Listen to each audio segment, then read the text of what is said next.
In the society represented by Knights of Guinevere, there's a very clear social hierarchy: those that are able to afford the luxuries of Park Planet, and those who live in its shadow. Thus far, we've mainly been shown the world below, inhabited by those who struggle to make a living in the rust-coated city that fuels the park above. Andy and Frankie are two best friends who live in this underbelly together, both working tirelessly to achieve their dreams. Frankie is a day laborer of sorts, who bounces back and forth between odd jobs such as merchandise production and collecting recyclable trash from the ocean. And Andy is a junior engineer for Park Planet, helping work on developing technologies for the utopian floating city. The first episode puts a lot of focus on the lives of the people living in poverty and the ways they act in order to survive. The most interesting thing depicted, in my opinion, is the discrimination between people of the same social class. Tragedy and hard times are often seen as a uniting force in how they are represented in most media. It should make sense for people to work together in order to raise everyone up. However, in real life, it's a bit more complicated than that.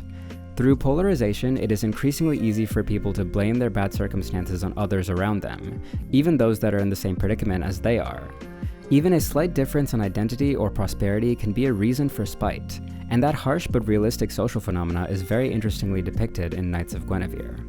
Despite being someone from the lower city who clearly works herself to the bone just to survive, Andy's labeled as a crownie, a slave of Park Planet.